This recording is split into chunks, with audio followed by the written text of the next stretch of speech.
We're all here, so everybody's here. So, welcome to Wednesday, April 29th, 2026 meeting. Please silence cell phones, pagers, and other electronic communication devices. Agendas and speaker request forms are located at the back chambers. Call to order, roll call here. Everybody's here. Moment of silent and reflection. Mr. Ron Roskinek, could you lead us in? I'd be honored. All right, brother. Thank you.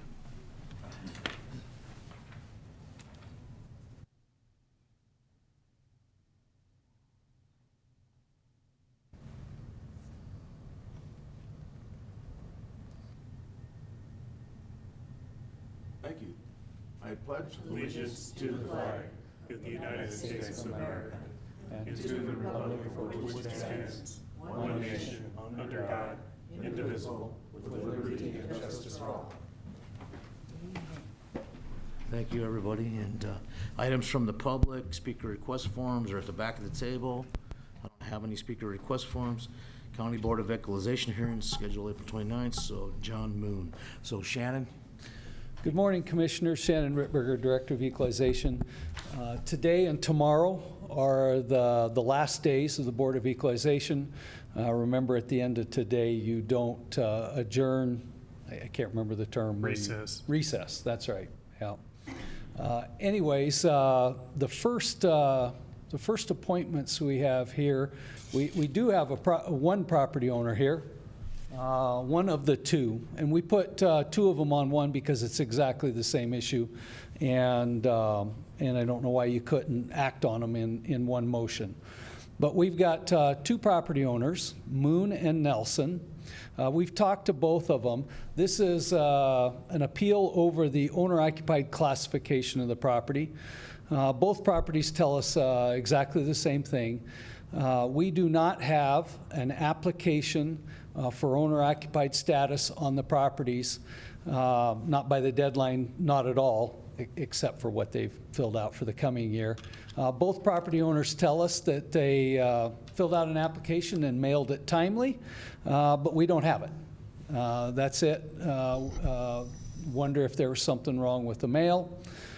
So we bring these to you as an appeal from both property owners. I've provided a copy of the statute that says we have to have an application, and maybe the property owner wants to say something, but that's the story we've got. Is the property owner here? Mrs. Moon is here. Mrs. Moon, are you here? Did you want to come forward and say something, or can tell us what happened? You mailed it in, and Yep. Yes. you want to come forward?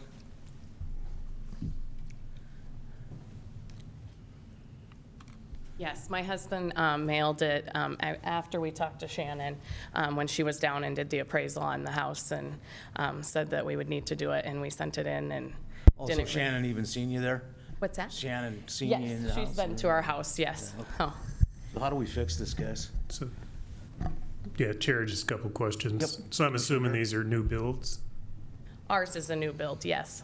Is the other one Shannon? I don't know. Because, I I mean, don't- if this would mean that they would be applying for the first time, so did they just move, or are these new builds? My guess would be the other property owner moved. I don't know if it was a new build or not, but I can't say for certain because it could have been not owner occupied, and then he just applied when he found out about it. I don't know the story. Okay, tell- but did the property owner have this property previously? And so so my question would be, I know yours is a new build, but the other one, did they previously have owner occupied? No. Or, No. so, okay. Yeah. So how long have could you look and see what the record is as to how long they'd lived there? So were they there, or you're saying they just moved there? I'm thinking that, but I can't say for certain. Okay. Because for me, that would be helpful if, all of a sudden they're just going, whoa, I don't have owner occupied, and they apply for it, or, That could be. But so we can look up the property and see if there was a purchase date. I show the house on Nelson's built in 2024. So it would have been a new build. all right. Okay. All right, and both owners are saying the same thing. All right. How often does this happen? That's difficult to answer. I can tell you that we frequently hear from people who say they mailed an application and we didn't get it, owner-occupied or any other type, or they didn't get something we mailed. We hear that a lot. Yeah. So, yeah, my only comment is we do know our postal service is not up to snuff. So I'm going to make a motion to approve both of these for owner-occupied status. Second. I have a motion and a second. All in favor, say aye. Aye. Motion carries. So we're. Roskinick. Thank you. There is a motion, Roskinick made the second, so that's both. The main A and thing B. are both those, fill out that property, hopefully in a timely manner this year. Yes. Just to get it done. Yep. If we would, that way next year we wouldn't have that issue. And Yes, then, already on that. thank you, sir. Yep. So that controls A and B, Mr. Durr, is that correct? Okay, so we move on to C, right? Is that correct? Shannon, you on board with Yes, that? that's So right. Fern, she has to, ask me if we could, Fern wants to come forward, or Shannon, she had emailed us some things, and she's gonna stand for questions, but she has to get out of here, because she has to, go to a medical appointment, so if we could be respectful of that, so.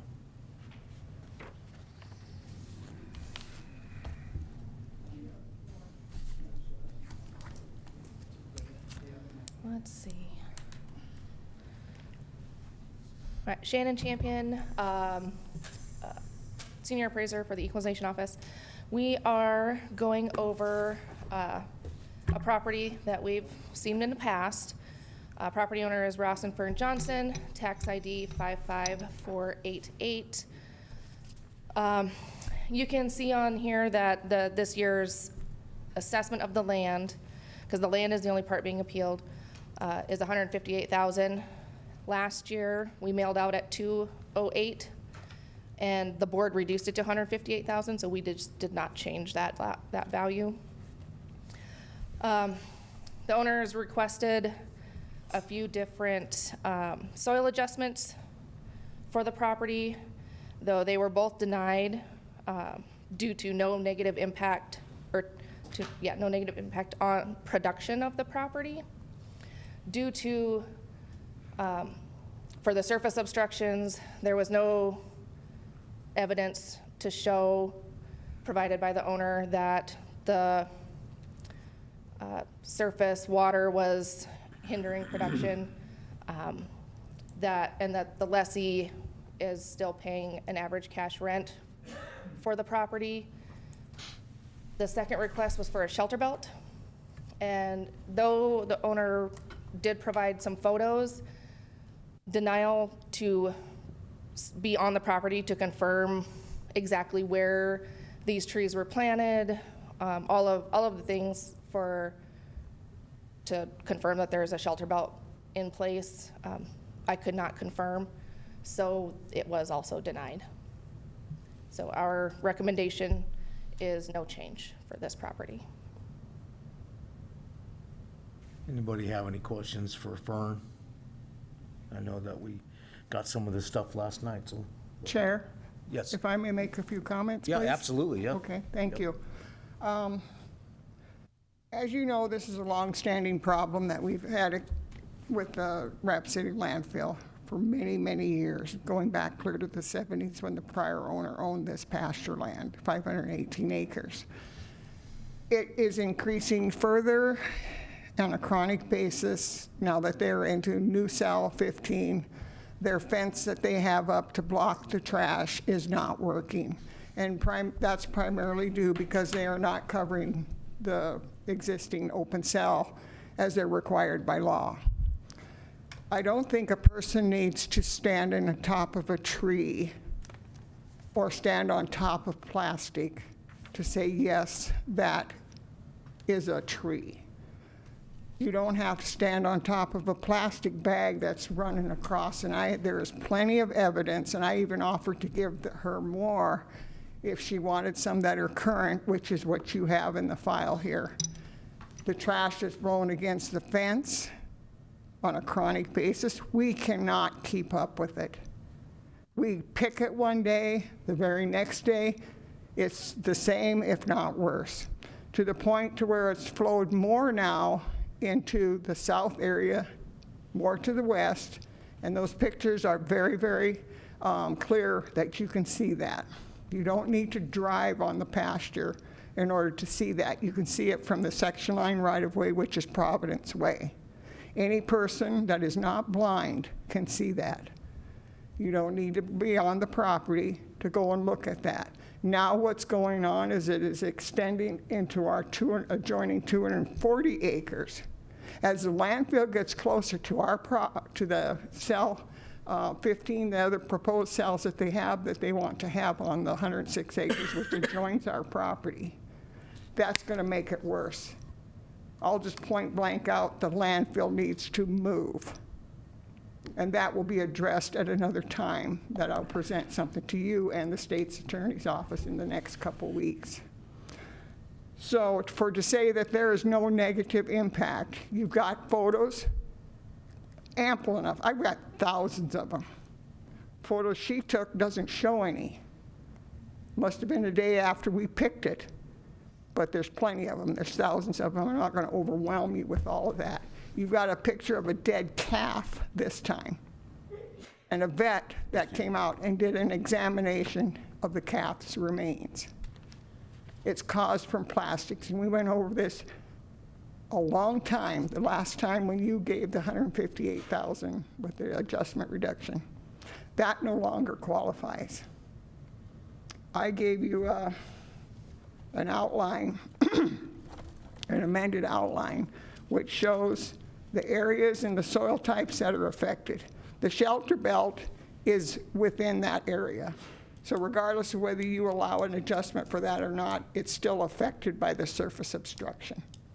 So there's no addition because of the shelter belt. That is just a add-on, which we've put into on our property to try to mitigate that trash blowing in and also for shade purposes. So I guess I'm open for any other questions.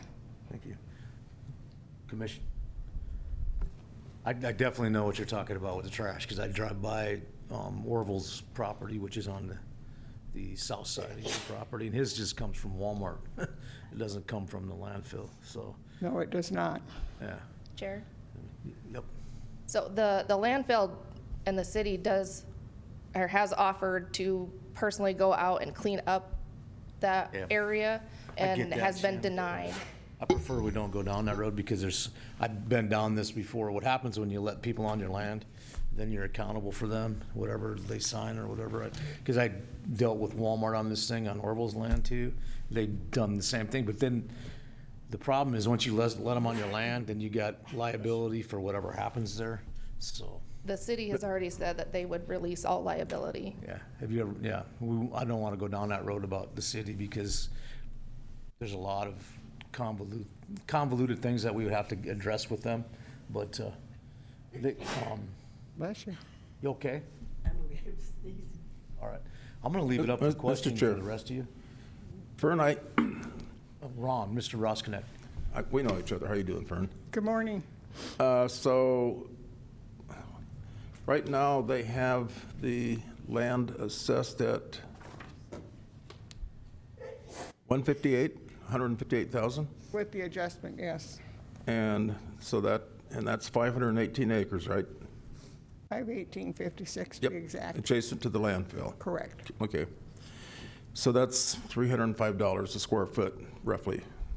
So I guess what I'm asking you is, what do you feel the impact of the being adjacent to the landfill? And I can agree. I saw your pictures, you got nothing's more disgusting than plastic bags hanging on barbed wire fence.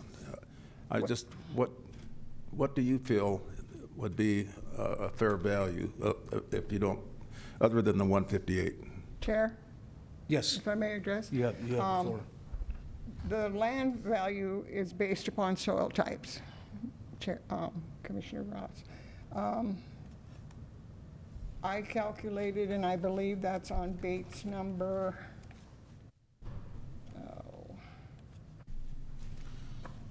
I broke it down by the soil types. And then I base the amount of that on the affected areas by the soil types, which are by dots. There's dots on here, you know, the different types of soil types. And then I calculated those values that are not affected with those that are affected, and I came up with a final after adjustment of 63,000. That's seriously an impact.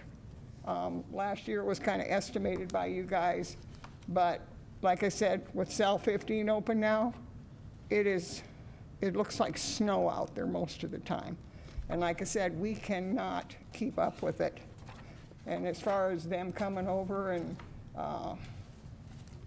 cleaning up their criminal conduct from contaminants on our property, not just by the trash, but also by surface water, because they don't have a surface water discharge permit on that 106 acres.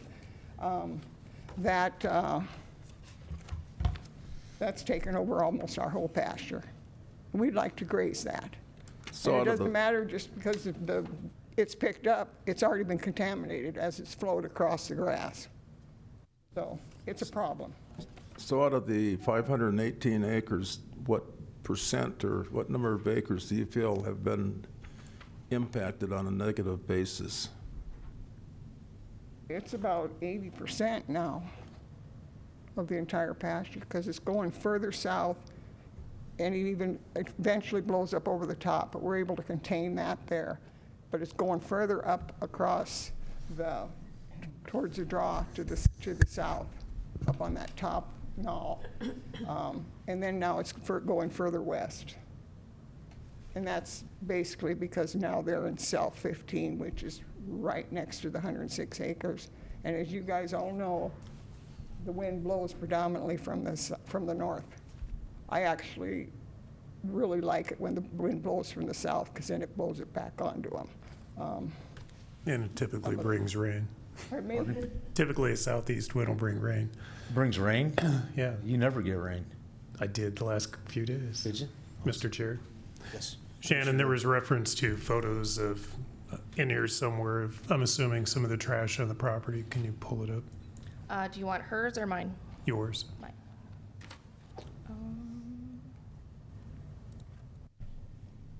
Hold on. I'll have to say that her photos are not dated, so hard to tell when those were taken. Just a second, I'm still learning the system.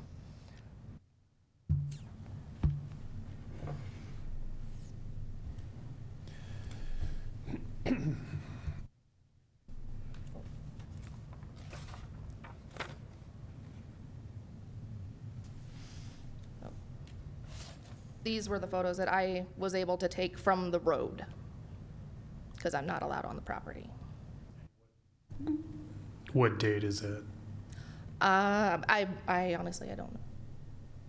I don't remember. It would have been sometime in April, right before this report was written. Well, the color of the grass is quite well grown, so it's probably more likely in the fall.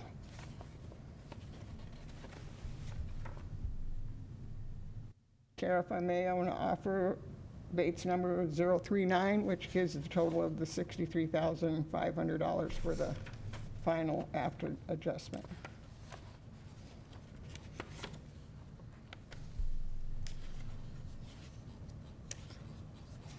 And then I'll refer you to Bates number 45, Vice Chair. That's the breakdown. That's the amended breakdown.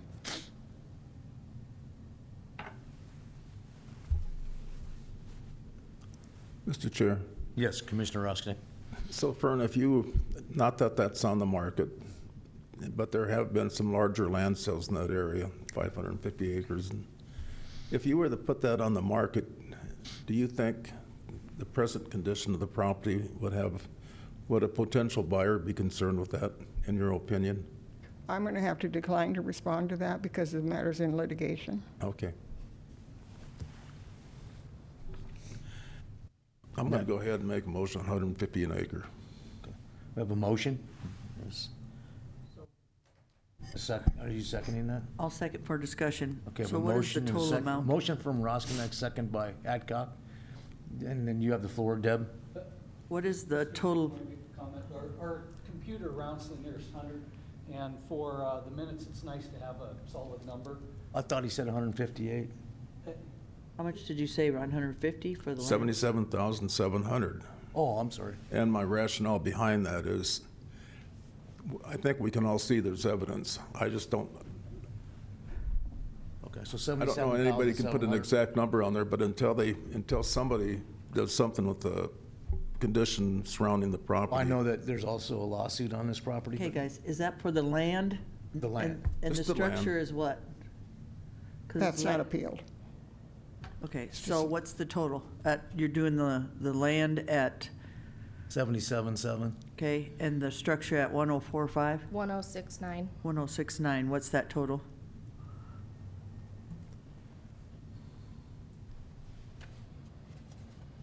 $106.9 and 77, right? If I may, Commissioner Hadcock, Yes. Yeah, on Bates number 035, the structure is 104.5, not 106.9, according to the assessment notice. Okay, so was yours 104.5 with 77, Ron? So I got I got a total of 182,200. Okay, and what do you have for your land and your structure? Sorry. Okay, well, the structure remains the same at 104,500, Okay, and the land at 150 would be, rounded, would be 77,700. okay. That'd be my second. everybody understand those numbers? Any more conversation? We'll vote. All in favor, say aye. Aye. Aye. Opposed? Motion carries, so. Structure value. Is that it for Fern, or she has another one? We have one more. Okay. 106.9 was the value last year. Let's see, so this will be item D. This will be on the residence property. Tax ID 52288 at 1450 Samus Trail. We have the land valued at 43,100. Total structures is 950,300 for a total of the property at 993,400. The board did reduce it last year without adding in the addition to the shop building. This particular property has gone to OHE in 23, 24, and 25. The 23 and 24 appeals also went to Seventh Circuit Court and Supreme Court. All values were upheld at those levels. The 2025 value went to OHE, was upheld, and is currently in Seventh Circuit Court. Have multiple requests to go out to confirm information of a questionable area on the property, and was denied. And I have my report that I don't know if you were able to look at. So Shannon, the values that were upheld were the values that we gave it last year, is that correct? For the 2025, yes, that was upheld. Okay. Mr. Chair, Shannon, can you put page 30 up? On my report? Yeah. So this is your comparable sales, and you break it down per square foot. Okay, just a second.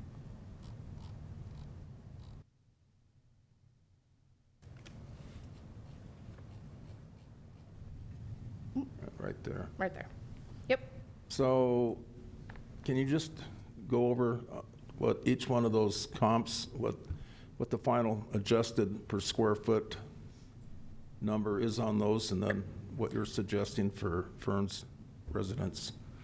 So the subject comes out to be at $267 a square foot. Comp one is a little bit older, smaller. And for the sales, you can see all of the adjustments that were made. There was a time adjustment applied to these. And that, the first one comes out to $330 a square foot. Comp 2 is again a little bit older. It's a little bit bigger. You can see all of the adjustments that were made. The time adjustment to the contributory value of the home is $243 a square foot. Comp 3 is roughly the same age. It's a little bit newer, a little bit bigger. You can see all of the adjustments that were made. The time adjustment and the contributory value of the home brings it to $276 a square foot. Comp 4 is a little bit newer, quite a bit smaller, and you can see that the contributory value per square foot is $552. So I did read the report, and, I don't have a I don't have a problem with the 26721, so I'll let the other commissioners ask any questions.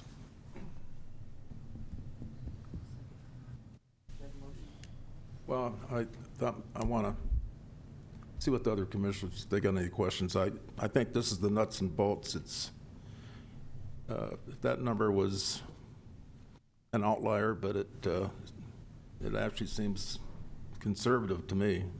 Chair, Yes, Commissioner. I would like to make some comments Yep. and briefly address the equalization's evidence that they got here. You can go right ahead. Okay. You have the floor, Vern. To clarify and for the record, the 23 and 2024 appeals that went through OHE, Circuit Court, and up to the Supreme Court. Contrary to what Ms. Champion states, the Supreme Court did not affirm anything.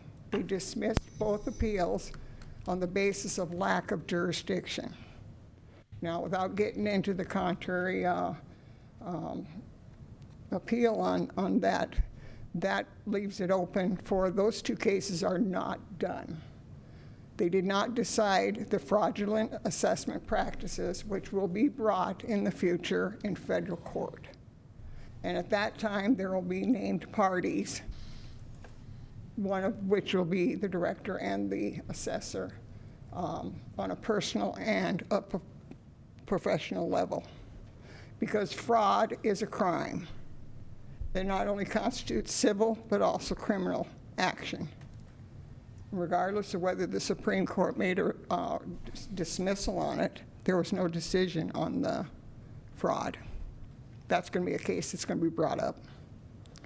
Now, with the evidence that she provided, I provided you with email and letter correspondence where I requested specifically all the evidence which is required by them, Equalization Office, to provide the basis and what they considered and how they determined the value.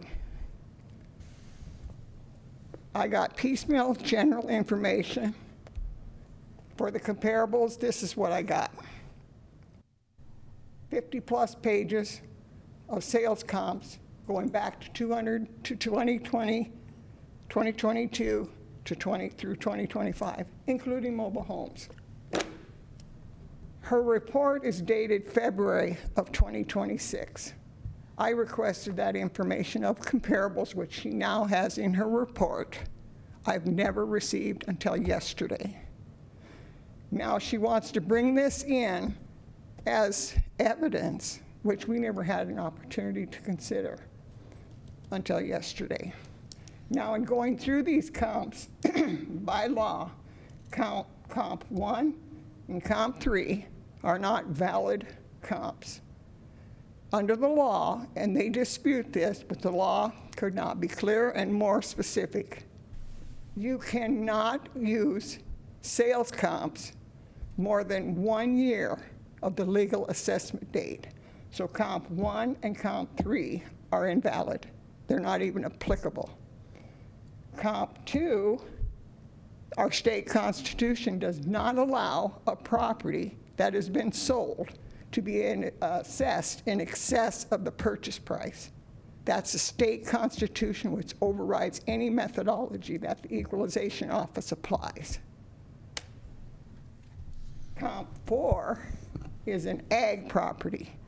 What the assessor has done here, she has applied, if you look at the line where it says land value, we're ag as well.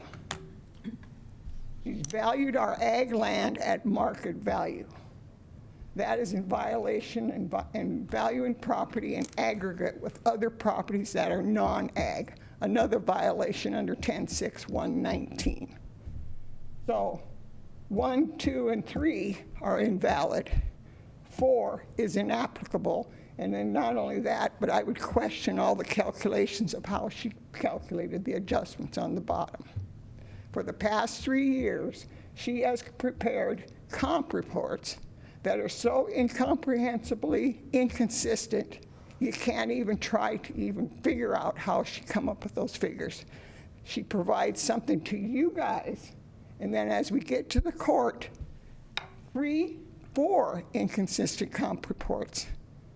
That's getting into the litigation. So as far as her comps, which is predominant over any cost approach, these are not valid. Basically, she has no support for her valuation she put on our property. I also provided you with the requirements on the cost approach where the law requires that we are entitled to have a detailed report of how that cost approach was factored. I gave you a Marshall and Swift detailed report from CoreLogic, same software. That puts it down to the 497. And the reason why I also gave you, in which we're going to address here right now on the record, since 2001, when the house was built new, and we talked about this last year, and it's not going to go away, this is what they do. They change and manipulate property data for the effort to inflate property values. Then when you challenge it, they refuse to provide you, here, these are right here. On the property records, there's supposed to be information from the PT forms. There's no going around about that. If what they do is they come in and they say, well, we can't provide that. Well, there's a document in here with the Tyler Technologies, which is under investigation already anyway, because it's a flawed system. That provides a detailed report of all the data that is fed into, changed in their CAMA system, which formulates and generates the final value. He provided me in the piecemeal with this other documentation after March, a Marshall and Swift report, manually prepared. Within her report here, she's got the same Marshall and Swift report, has no dates on it. The pertinent information from that report, contrary to what was given to us, is not there. So these Marshall and Swift reports that they're preparing are inconsistent with what the law requires and inconsistent to what was provided to us. They're manually prepared. They are not generated by the computer system. Now, I'm not going to get into how all of the fraudulent practices that they're exercising, but they're manipulating data. They're falsely putting data in. They're manipulating calculations. As I've said for the last 3 years, you do not have 3 and 4 inconsistent reports based upon the same property comparables. Thank you. Last but not least, well, 2 things. Under USAP, the value of a property. Pull your microphone over there. Under USAP, the value of a property is supposed to be determined based on what was considered at the time that the value was determined. That is November 1st of 2025. You don't change anything after that. Under USPAP, this report prepared in February of 2026, 4 months afterwards, you cannot base an appraisal report on a predetermined value. That's what they're doing, year after year. Chair. Now, Commissioner Hadcock. So, Fern, I appreciate all the documentation and stuff you have. I, for one, think Shannon does a good job. We haven't had a lot of disputes with her ag evaluations. If I did, I would question the things that you were saying. But from what I've seen, and I talked to a lot of ag people out east about how respectful she is and how she treats them and shows them her data, and she has nothing to hide. So unfortunately that you're not satisfied with her work, I can appreciate that. But for me, I think she did a good job. I think she does a good job. I've been with her for a lot of years. Like I said, if her ag evaluations kept coming in a way that just were a lot of them, and it was just inconsistent, and they were saying the same things, I would tend to look at this twice and say, Shannon, we need to have a visit. Let's see where we're going sideways on some of this. But I don't have that inkling. Chair, So if I may. that's your opinion, and I can appreciate that. I did agree with the first because I do know and was going to say your drainage up there from the landfill and the bags and the garbage, totally agreed. But when I saw your property, I've seen your evaluation. I agree with this from the structures you have, and you have a very nice home, and you keep your stuff very, very nice. And I can appreciate that. But again, I'm going to have to go with Shannon on this. I believe she did a good job. She also hasn't been able even to go on your property these days, so she's doing this, trying to be consistent in a way without seeing a property. So I commend her for that and can respect that. Thank you. Ms. Johnson, you had a comment. I have two comments here. So tell me, Commissioner, where in the state constitution, state law, or administrative rules does it require any property owner to allow a tax assessor or a director onto their property? There is none. There is none, but I've never had a problem with it coming to my house. There's nothing to hide from me. There's nothing they can't see. I've never had too many people come up and say what you're saying about not getting on their property. People respect that these guys are nice. They treat them very nice. I've taken them to people's homes. They've been respectful. The people enjoyed listening and getting explained some of the stuff that they don't know and why they're assessed.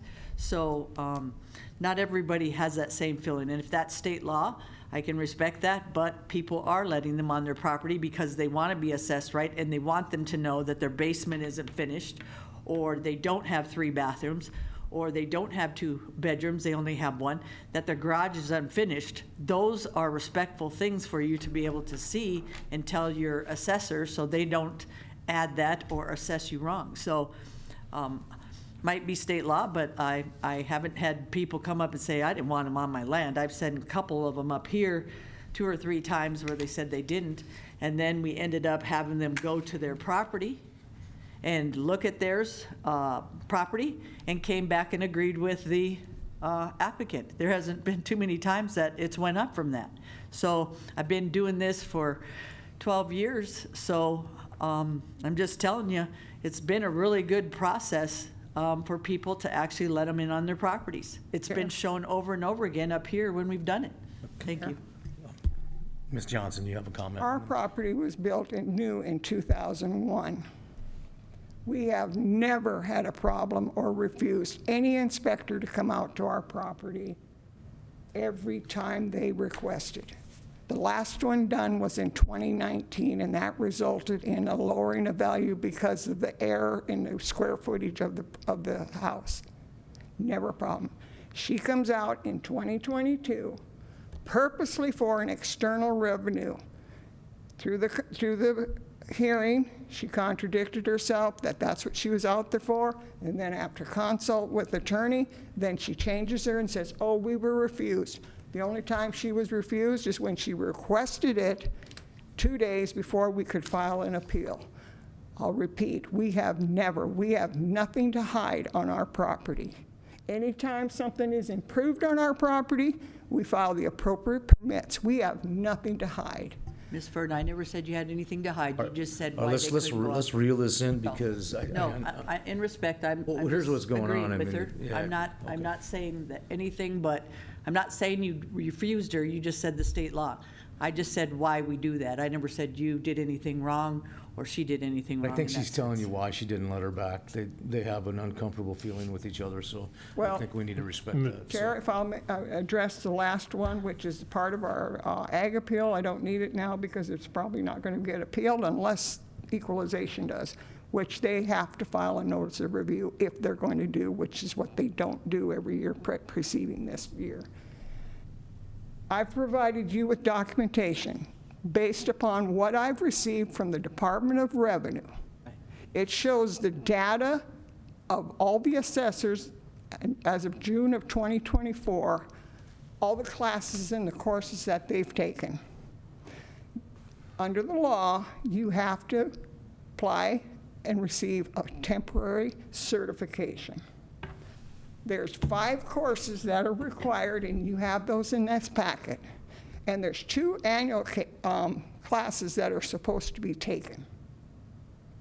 She has not done any of that other than taken 1 test, and that's reflective of the Department of Revenue's record. None of those 5 courses have been taken, so she could not move on to a permanent certification. However, in her vitae, she's falsely put in those 5 courses that are required. They're not on the Department of Revenue's record. So she does not have a legal certification to be assessing any property since 2014. Any property she's assessed is invalid, and you can take it for whatever it's worth. Mr. Chair, Yeah, well, yeah, And go ahead, Jerry. I need you to verify some of this stuff instead of it just being said on the record with no evidence based, so. The evidence is right in front of you, Hold and on a I'll sec. have to add, Hold the on a sec. director doesn't even have the We're gonna- certification We're required gonna get under it. law. We'll get a clarification on it right now from Shannon, her boss.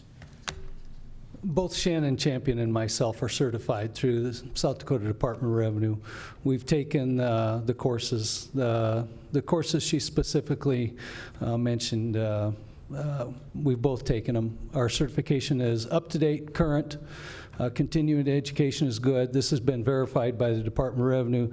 This has been litigated in court, and there's just no question. Department of Revenue has answered multiple times. Our certification is good. Okay, thank you. So, They didn't Mr. Chair. respond to the Commissioner case. Mr. Chair, Commissioner I'm Durr, going to make a motion on this property, no change. no change. Yes. Second. We have a motion and a second. All in favor, say aye. Aye. Okay, motion carries. Fern, thank you. Thank you. Drive safely. Move on to the next item. And Mr. Shannon, or Mr. Shannon has the floor. Miss Shannon, thank you. Yep.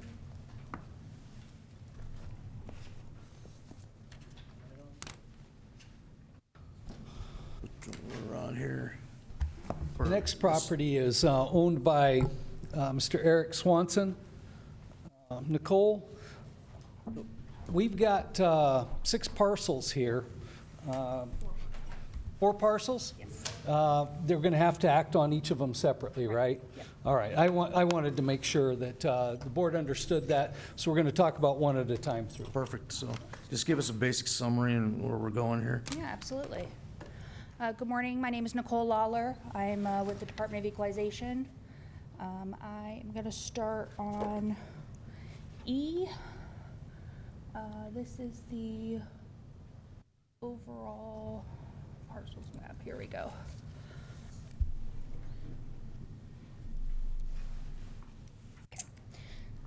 So good morning. I'm here with Mr. Swanson, also known as 6S Properties LLC, who is appealing the values on 4 vacant properties surrounding his home off of the Highway 44 Falling Rock area.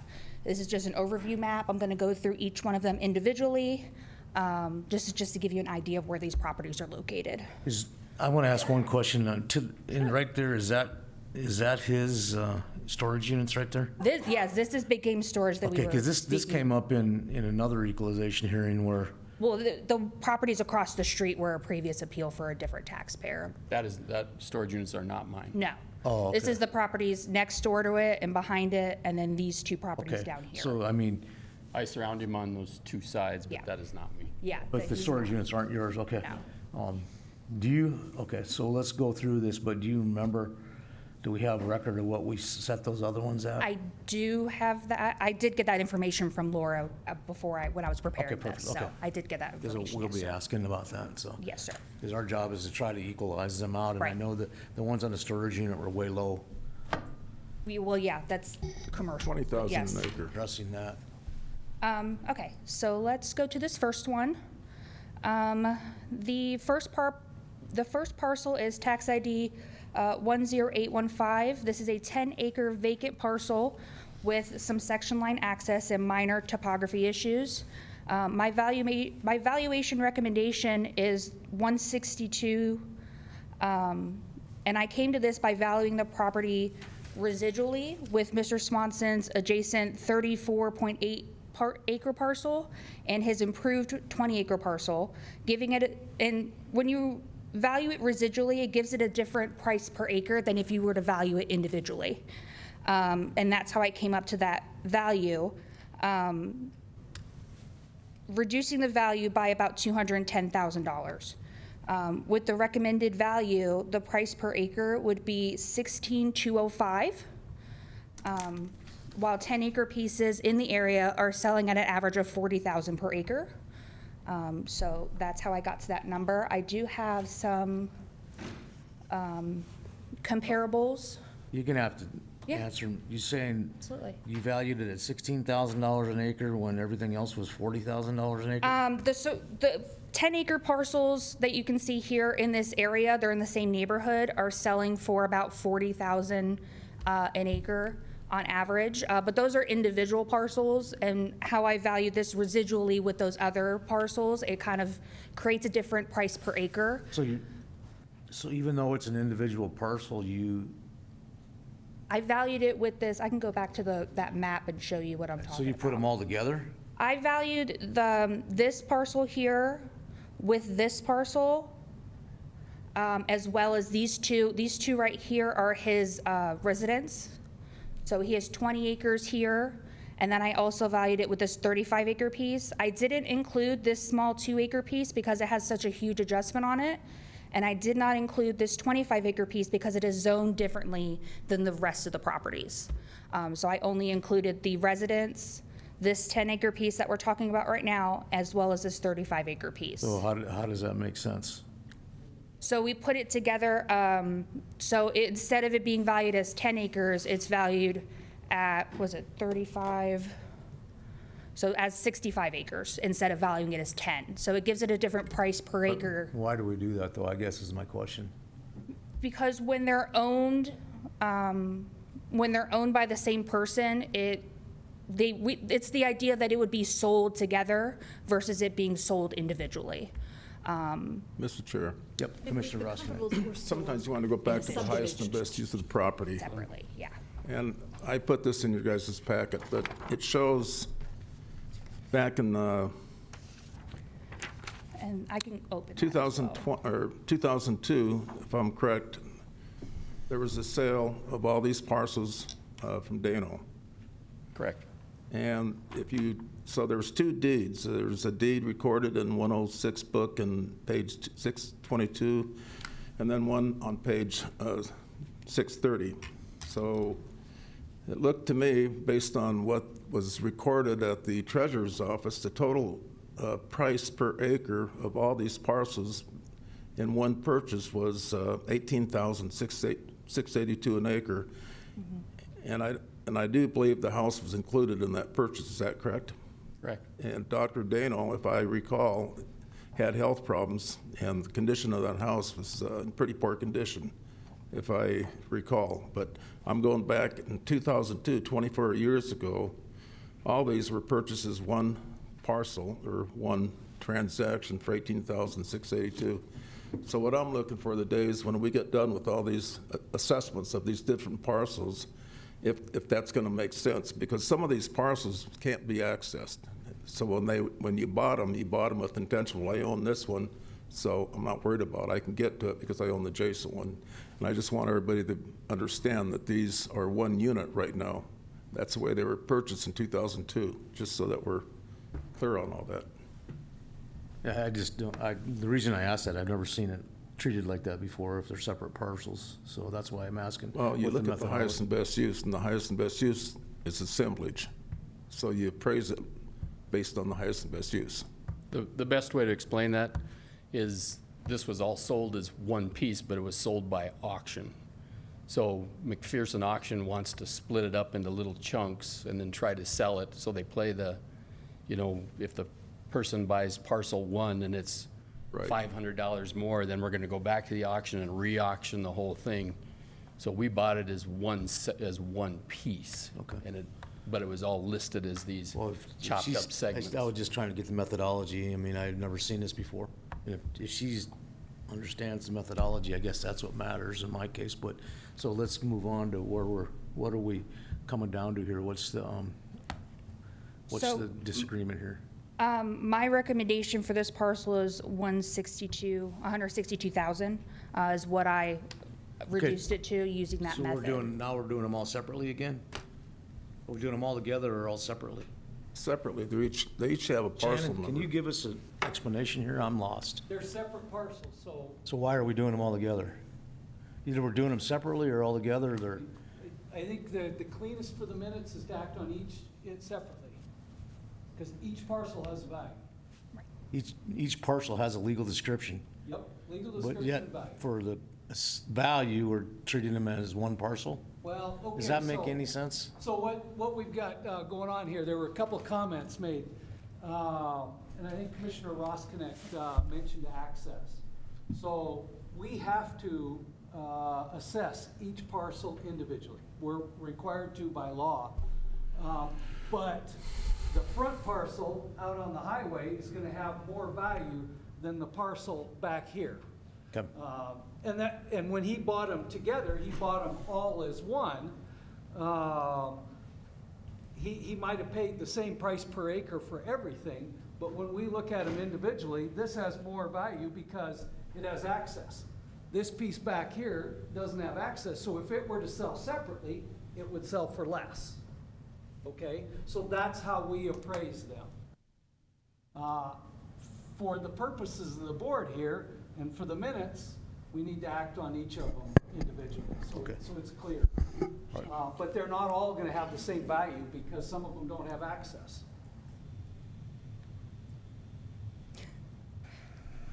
And one of them has different zoning than the rest as well. So there's different situations with each one, but.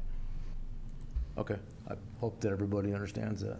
Okay, well, let's go forward then. Okay. So that was my recommendation for the first parcel. That's the first one right there by the road? First one, no, it's let me go back. The 10-acre piece right here. This piece right here is the one we're talking about. Okay, perfect. So you're saying 16,000 and 16,205 is what it comes out to per acre for the Mr. 10-acre Swanson's saying it piece. should be how much? The initial assessment for this one, if you look at this assessment history, we've, since 2020, well, even from 2023, I've gone from 100, well, it was proposed at 177, now it's up to 372. This assessment that she came back today with 16,205 per acre, that was new to me. She presented this to me over the phone, but I never got a proposal in writing as to what it's going to be. The reason I have, or was having issue with this is the valuations that she was giving me on this. The sites, the other one, if you saw the comps that she put up there, those are all lots on Nemo Road in the Canyon Lake subdivision area, which have paved roads and So access. you're saying you didn't know that she lowered this to? I didn't know this evaluation here, but overall, We're talking about this one particular piece, Right. so. this comparable type of land, if you look at the comparable sales that she did give me, on the end, she gave me, is this the number that they would need to see? That's the tax ID number. So if they Right. wanted to look up that So specific. the closest one is a tax ID number of 71369, which is 40 acres, basically a quarter mile straight north of me. It was a property owned by Kevin Tome, sold to an individual here in 2022. It was sold for $775,000 for 40 acres, and last year paid $8 in tax. And what, I don't know what you're saying. So the comparable 40 acres that were sold across the road, their valuation for that is $1,100. 40 acres, is it ag? That's ag. Is yours ag? It's voted non-ag, but there's no way to get to it, so it's pretty much ag. Is it, but it's not zoned ag? At this time, it's not. Okay, because they zone, I mean, they assess ag differently. 40 acres, you need to have 40 acre, or in your case, you have 60 I know. as a managed unit. If you're running, if you ever get it considered ag, it changes your assessment big time. Yep. So, but that's not what we're talking about. So, what do you think it should be valued at, I guess, is my point. Well, because I was not presented with the 16,205, I'll agree to that. Okay, that's what I was kind of wondering. Okay, so we'll move on to the next item. So do we have we're to gonna vote on make a this one? motion. Oh, we have to vote, we'll vote on each one of them separately? Yep. See, that's where, you talk about all together, then we talk Other about separate separately. property IDs, we have to do each one separate. So All right, I'll make a fine. motion to go with 162050. 162, It has to be a 162,000 even, correct? Oh, yeah, 100. straight. It's 162 straight. 162,000, it says Well, on the- 162,050, but that goes against what you, Right, so on here, I just put 162. I'll second it. so we have a motion from Commissioner Roskinick and a second from Hadcock for 162. All in favor, say aye. Aye. Opposed, same sign, hearing none, motion carries. Okay, let's move on to the next parcel, please. The next document, the next parcel is tax ID 46098. This is a 25.2 acre parcel with direct access to Highway 44. Majority of this parcel is flat with a small portion of the Falling Rock cliffside. This property has PUD zoning, which is highly favorable, allowing 5 stick-built sites and a commercial site per planning and zoning. This parcel is valued at a rate per acre of $21,900, while parcels that are between 18 to 35 residentially zoned in that area are at an average of $22,500. I do have, Do you have what we did across the street? I did something a little different. I did something similar to how you guys were looking at the parcels surrounding that parcel. So what I did is I have 2 separate types of comparables. These at the top here are the largest sales in this actual neighborhood. I don't have any sales that are recent that are over 10 acres in this exact neighborhood that this parcel is in. But what I did do, or I'm sorry, the neighboring neighborhood in the same area, the same market area. This second table is the same exact neighborhood, but these are non-sales. So what I did is I went around the map and looked for similar size parcels that weren't necessarily sales, but what they were valued at per acre. So I went through and clicked other parcels that are similar to a 25-acre parcel and found out what they are valued at per acre, just to give us an idea of what other parcels similar in size in that same area are valued at per acre, Okay. to give Mr. you Chair. guys some kind of Yes, idea. Commissioner Roskinek, sir? So on a per acre basis, what number do you have? Right now, I'm at 21.9. So what I did is I went back and I looked at the last sale, which was auction. And all these pieces together bought $18,682. That included a residence that was in poor condition at the time. So I'm going back 24 years and I'm seeing the number 18,682. And then I'm looking at the property next door, which is the storage units. Right, And I don't agree with the 20,000, but that's assessed at 20,000. right. And it's a highly desirable commercial property. And so that one obviously has got to go up, but when you go across the street, those are all at 25 and 30,000 an acre. Right. And they don't have highway frontage, so I don't have a problem with the number that you're proposing, simply because I haven't put I'm guessing there's over 1,000 feet of frontage to Highway 44. Thank you. So, Mr. Swanson, was this under the same circumstances the other ones that changed down in between, or did you This is not agree with a it? no change recommendation. Pardon? There's a no change recommendation for this one. Okay, but I'm talking to him about, because you obviously are appealing these, so what is your position on this one? This one, again, on a cost per acre basis, no, she's got it at 22,080. If you could put up that contour map. Yeah. I have this one. We just went through this with some of these right across the street. The aerial video, please, save the aerial, first picture you put up. Oh, the parcel Yeah. map. Okay, yep. Okay, so we're looking at the one that's in the upper This one left right right there, here. and you can see the Yes. road crisscrosses across that. Yep. And we walked this property. I had access to them. We walked through this entire thing. We spent a good couple hours of making them sweat out there. You can see from the road to the west, those are tree areas. And in this specific lower left-hand corner there, that's the falling rock, climbing area, et cetera, et cetera. Okay. From basically where her arrow is, maybe even a little bit farther east, that whole corner, which would basically be a third of the acreage, is 45 degrees or greater in slope and straight down, and you can't get to it. So I was asking for an adjustment because of that. You know, if we're going per cost basis acreage on that entire parcel, a third of it is non-accessible. And you're trying to value this as a commercial / PUD property where we have building sites, et cetera, et cetera.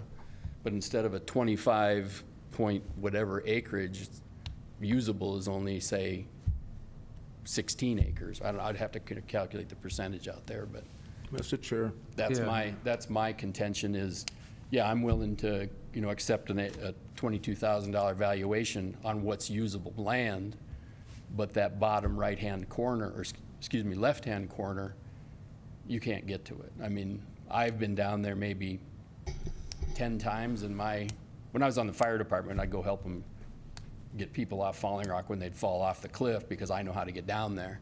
But it's not something you walk every day. I mean, it's vertical. Mr. Roskinek. where I'm at on it is I look at the highest and best use, and I see 2 home sites for sure, maybe 3. And I see home sites selling north of Sharon Lake Road for $500,000, and they're 3 acres. So I think 21,000, I just think that's really fair. I know there's some steep property, but there's a lot of beautiful home sites in the Black Hills, and there's just maybe 1 acre that they can build on, the rest is steep. And what I'm seeing there is 2 or 3 home sites, and if you planted that, I'm guessing each one of those home sites would be 300,000 or 400,000, so. I'm listed for 5 home sites, but I don't think we can get 5 home sites accomplished simply from the septic issues. No, but if you did 2 at 350, I mean, I'm being conservative at 350 compared to what these, I'm sorry, it's the market that's doing this. It's not us. It's people coming in there and they're willing to pay this type of money.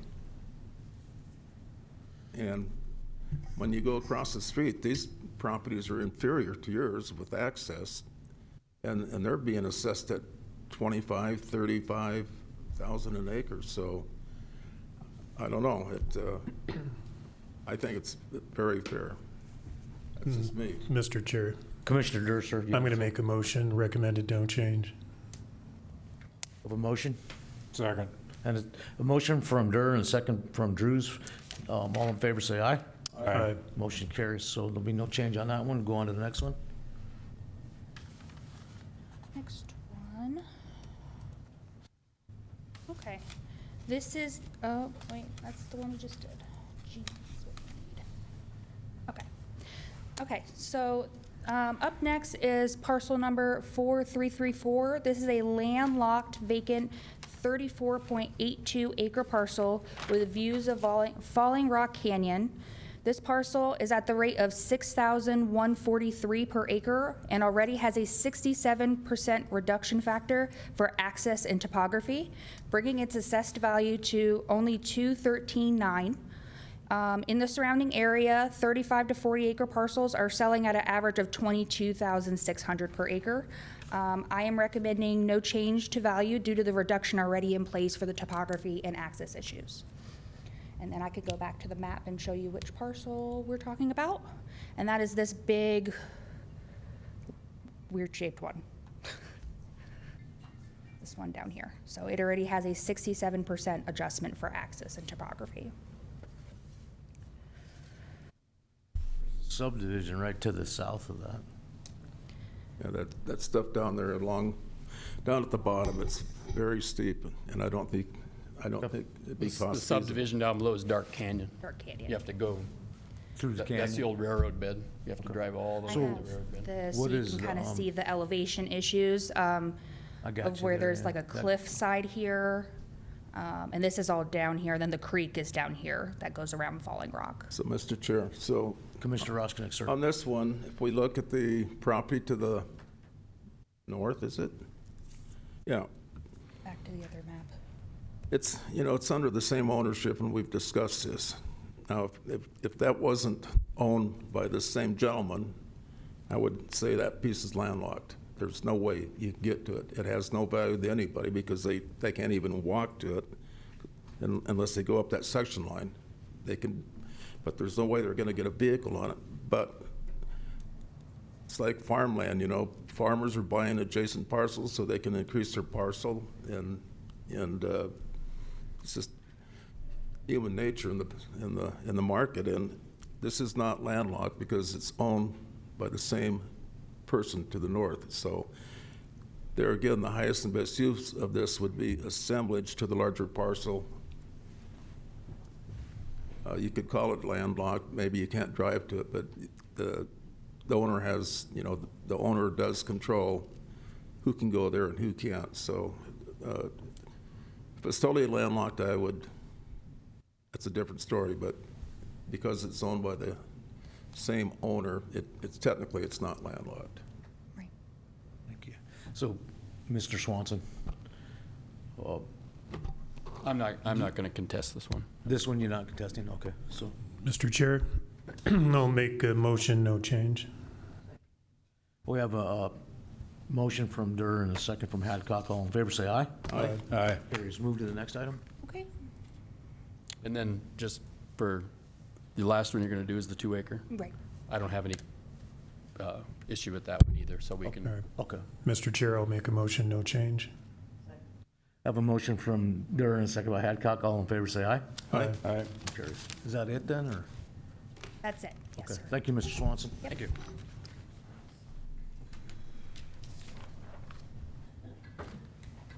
Thank On you. to Have the a good next day. item here. Holiday Station Gas Store, gas stations. We have a tax rep that's representing these properties, and he's going to be on Zoom. He isn't on yet, so Joan's What going to time try is and he get him. scheduled for? What time is he scheduled for? I think 9:15. Okay. She's looking for him now. Who's this dude wearing a suit?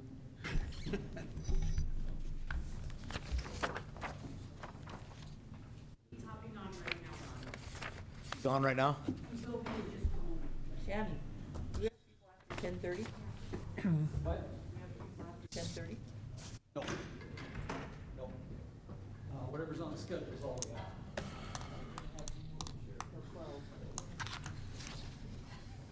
Well, we might go to 12, but. No. No. He'll be up there when he's on. Thanks, John. Yep.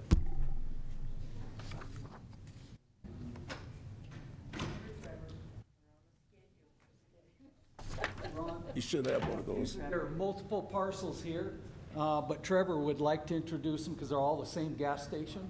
So they're fighting every one of them? All 5 of these. yeah. 5, they're appealing each one. They Right think they're there. all undervalued? Do we have, how did we well, I'll wait till he's on. But that's what he's going to talk about, how he valued all of them. and then we'll see how it goes after that. But there are multiple parcels. Oh, is this one of them dudes that they just randomly call people and try to get their property taxes reduced? Well, it ain't random, they intend to call us. I know, but Yes, the owner they or call up the gas station and say, hey, I'm gonna fight your property taxes, Yes. give me a cut of it. Yep, make the commission. So this guy, okay. He's got that on his resume, I'm sure, one of these dudes. Does everybody understand how that works? No, of course. Understand. Oh, my God. Somebody help me, Lord. On the information in the packet, if you go to the stuff that I submitted at the very bottom, Yep. that might help you navigate through this process. I'm just gonna listen to you. $48 a square foot? He's on. Okay, he's on? Perfect. All right, Trevor Abernathy with Pennington County Equalization Office. This discussion, as Shannon mentioned, will address all Circle K stores owned by Holiday Station Stores Incorporated, as they involve similar valuation appeals here. So I'll begin by outlining the methodology used in the assessments, review the limited available sales data, and then provide recommendations for the individual properties as we go. Each property is a convenience store and gas station with an attached car wash.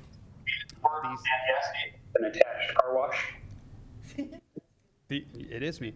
These properties have been assessed consistently. These properties have been. We might need to have him mute, maybe. Could you possibly mute yourself on Zoom there? Yes, sir, it's muted. Okay, thank you. So these properties have been assessed consistently with other gas station and convenience store properties using Marshall and Swift cost data applied throughout the county. The improvements are relatively new with construction dates ranging from 2016 to 2021, thus having minimal depreciation on those. For each property, the tax representative appellant submitted a self-developed cost approach without conducting a physical inspection. And there are some differences in our opinion regarding quality and depreciation factors, but our determinations were made with on-site inspections to each property. Additionally, there's some recent sales of comparable convenience stores.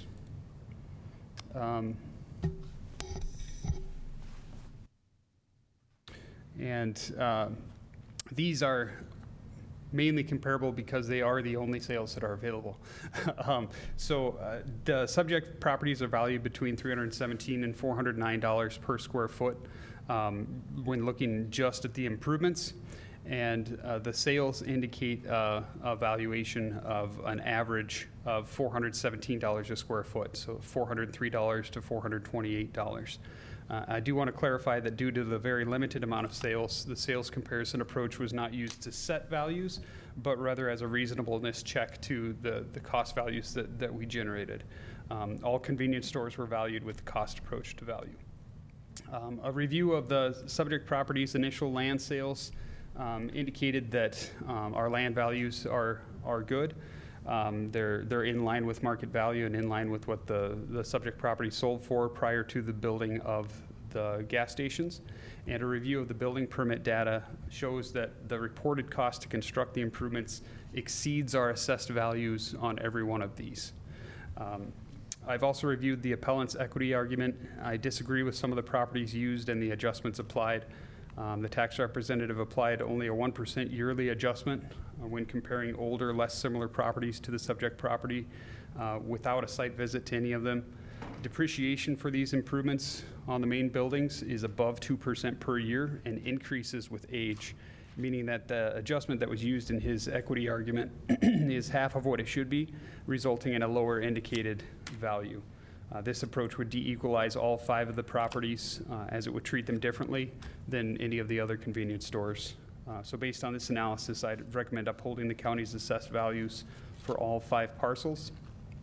What we have on the first property here is tax ID 67795. We have an assessed value of $2,245,200, and I'd recommend no change to that one. Would you like my recommendation on all of them? Let's and just then do we can one let at a him speak? time. Yeah, we're taking them one at a time.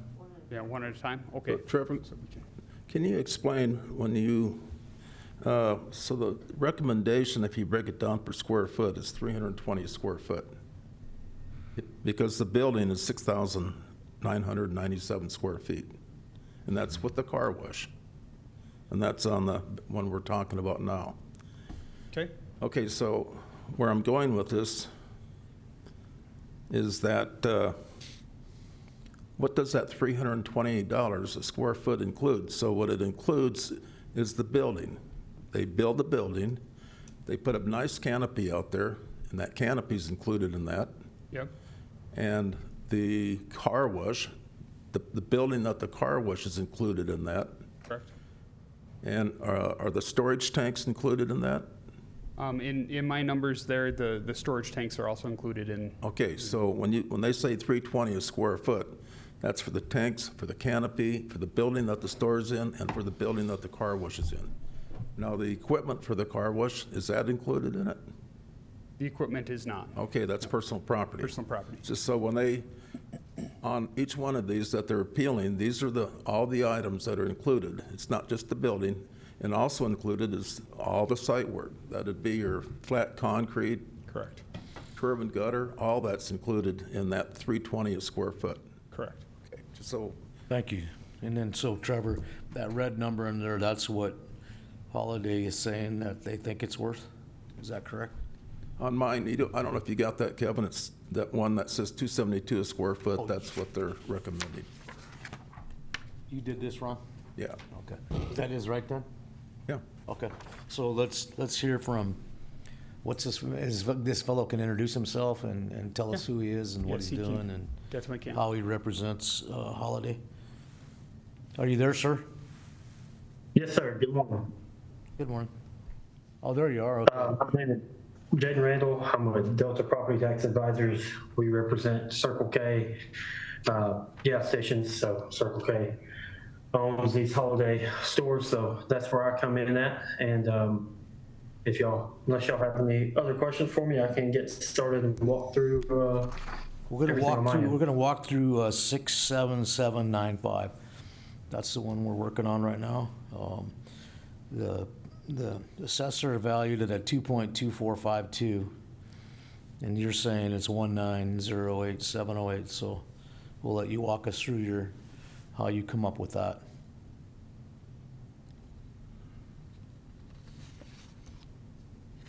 Okay, and do I need to share my screen or anything with you all? That we're seeing it here. We see it down here on ours. Whatever you're doing, we're seeing here, Okay. even though we can't read it. I think that's from our screen. Yeah, Mr. Chair. that is from my screen, Mr. Chair. So. Oh. That's from Okay, well Trevor's then screen? Trevor, I may ask you to just move around to some stuff if you don't mind whenever. In your packet, but it's too. It's on my diligent here, right?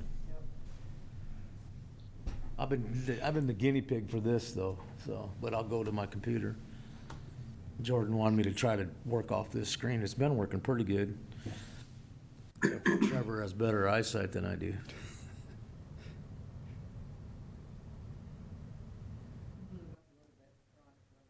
Oh, thank you. Yeah, I can read that. So is that what that fellow is? Did he give us his name? I think he did. What's Yeah, yes, sir. It's Jaden Randall. first name is what? Jaden? JB? Yes, sir. Is it Jim, Trevor? Jaden. Gene? Jaden? Yes. Jaden. Did you get that wrong? Okay.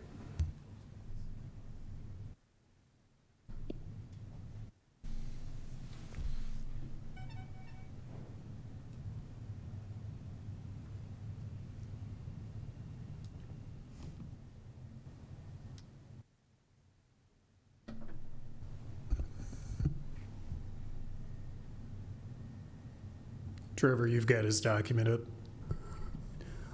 As far as I know, this is one of the documents for the All property, right. correct? We're ready to go if you'd like to present. Sounds good. Yeah, Trevor, again, and I may just reference some documents for you to touch to. I think I can kind of see where the stuff is on the left, so I'll try to be slow with it for any questions or anything like that. But I guess first off, Trevor, if you could pull up the cost approach evidence for this account. I can walk through that first.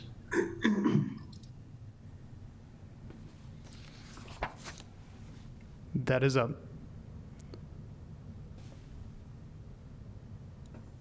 Okay, I'm sorry, I don't see it on my end, so.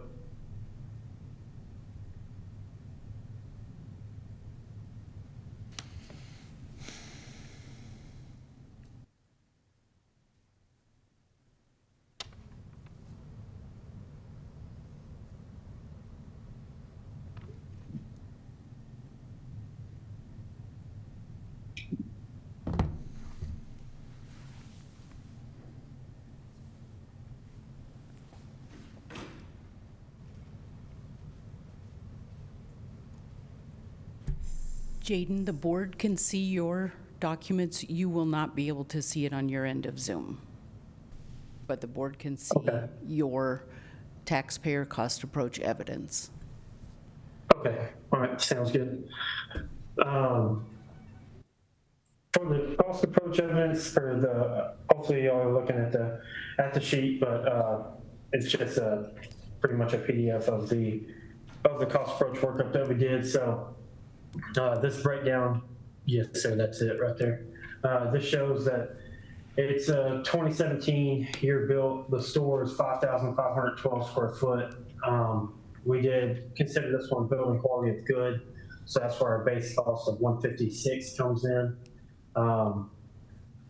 We did add in sprinkler cost, as you will see, of the 643 square foot.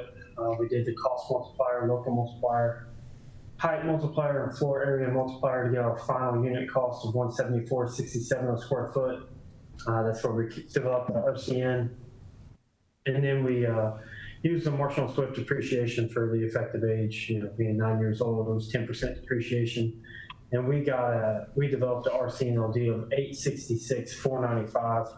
And for what I could see on the PRCs online and from what Trevor had sent over to me, the RCNLD that the county had for this particular store is 1,362,020. There wasn't really a complete breakout. Typically, you can kind of compare apples to apples and look at the store value versus canopy versus car wash. But in this scenario, there wasn't that. So to try to make it simple for y'all and explain everything, on the car wash, you'll see in that Delta RCNLD column, you'll see all of our RCNLDs for all the features of the store, everything you'll reference earlier, the store, the canopy, the car wash, underground storage tanks, the asphalt, the concrete, all of that is there. And then on the right, you'll see the CAD RCNLD, and that's where I have the store breakout and then the car wash breakout. For all the other stuff, since it wasn't available on the PRC, it is included in there. It's just not broken out because it was not broke out. So for all of these stores, I just want to let y'all know that we have accepted the land value that the county has. And when it comes to the other improvements, which would be the canopy, the underground storage tanks, the asphalt, the concrete, we are also accepting those values. Where our differences lie is going to come on the store value and the car wash value. I'm not sure if I can share my screen or not, because I'm not sure if this file went through. Me and Trevor have some issues getting files to him, but I do have the breakout from Marshall and Swift from the book itself, just showing everything from where all of our numbers came from and how we developed them from Marshall and Swift.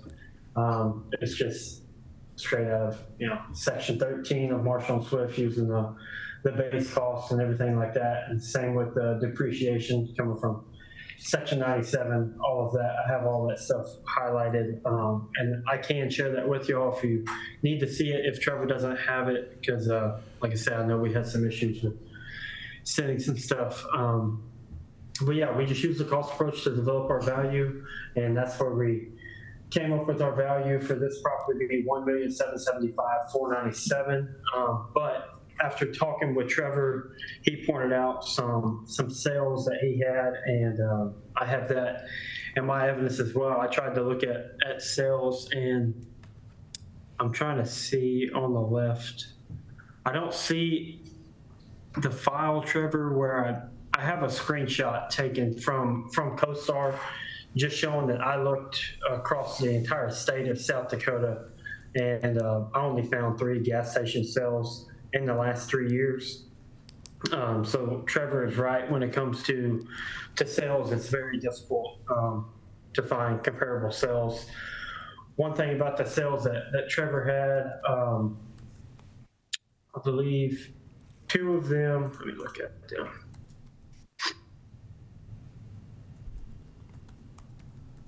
2 of the sales, or I guess most of the sales that he had, were not really, they're not comparable, in my opinion, to use the sale price, because when I went and looked at the PRCs from those sales, let's just say, for example, I have the sale price for sale comp ID number 60500. It's a store that was built 2007, and it sold for $2,160,000, I believe, back in 2023. But the 2026 value that's placed on that store is actually 1.3 million is what the county has the value on for 2026. So the county is not currently using the sale price of the actual property, against the property. So I feel it is unfair to use those sale prices against our subject properties. So that's why we ruled the sales out, in my opinion, ruled the sales out, especially with the lack of sales being there. So then after more discussion with Trevor, he pointed out some equity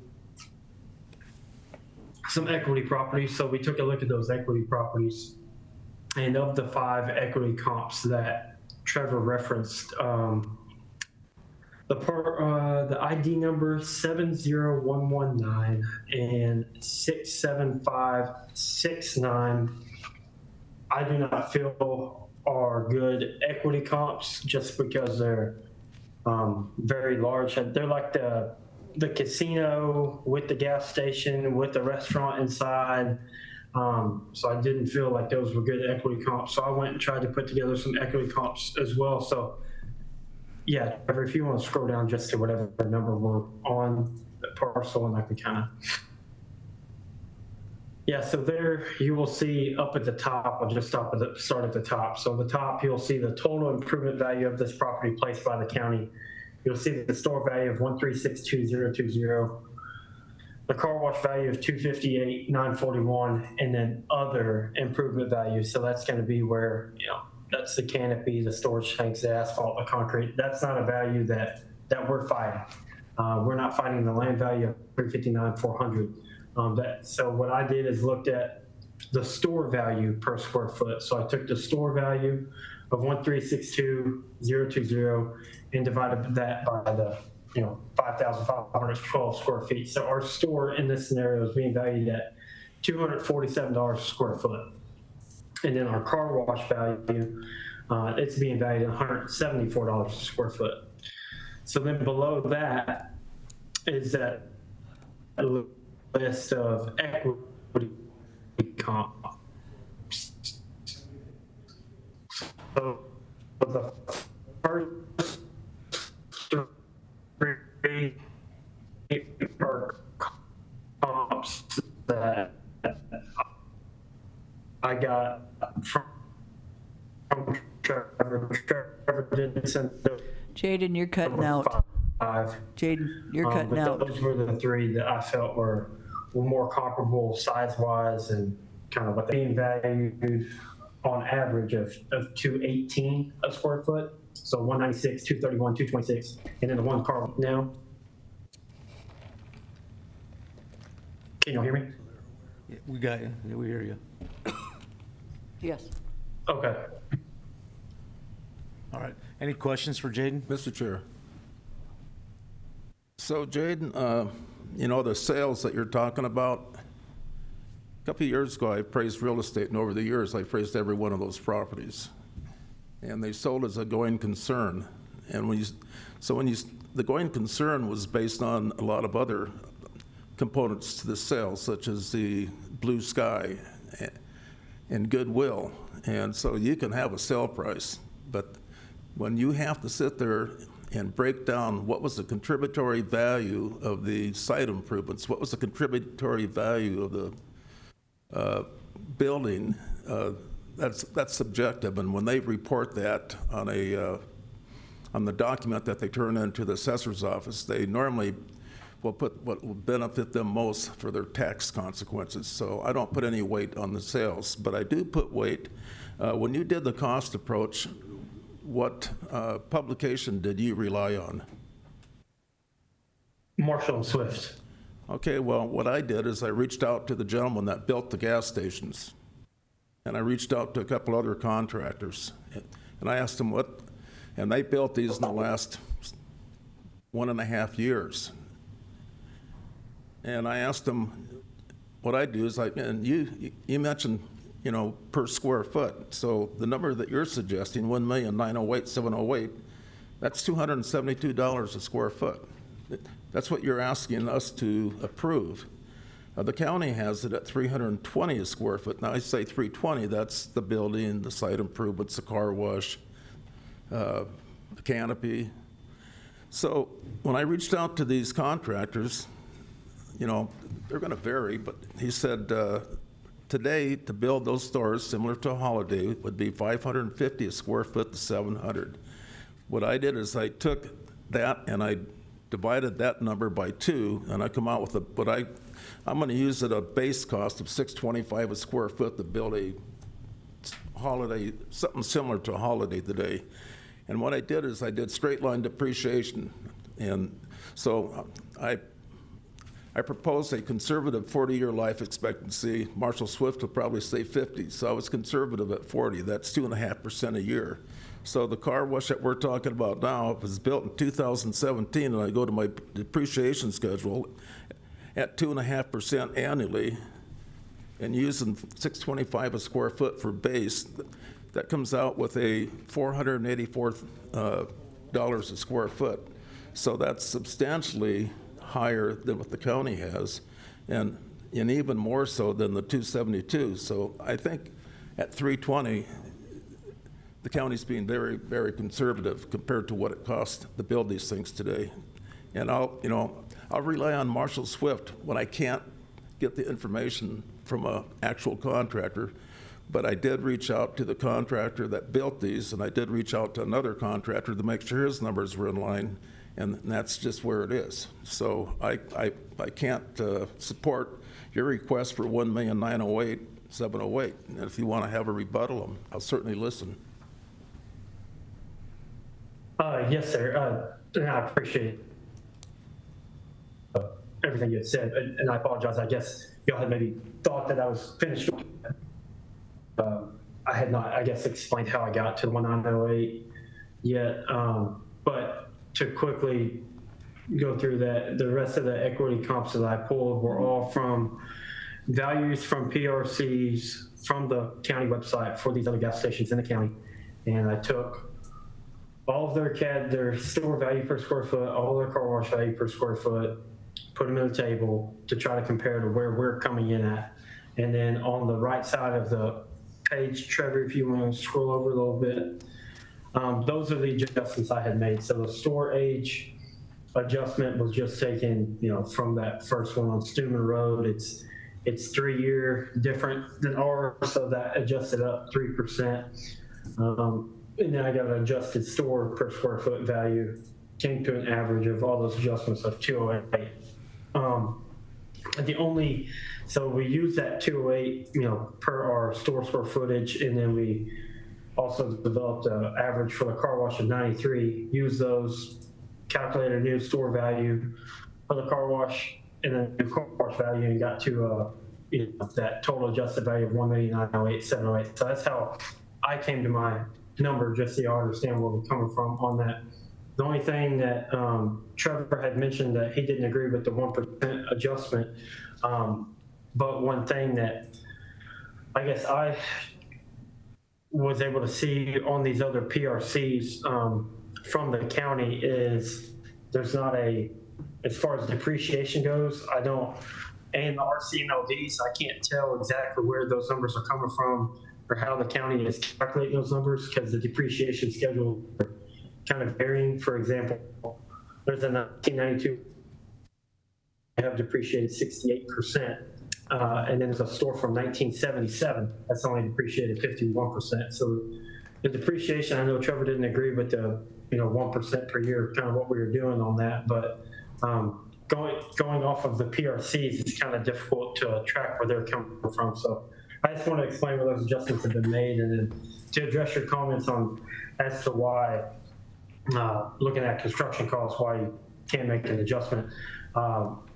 In my opinion, we're looking at the 2026 value, and maybe if the building and construction costs are that high right now for gas stations, the county itself should take a look at all the gas stations in the county and adjust them.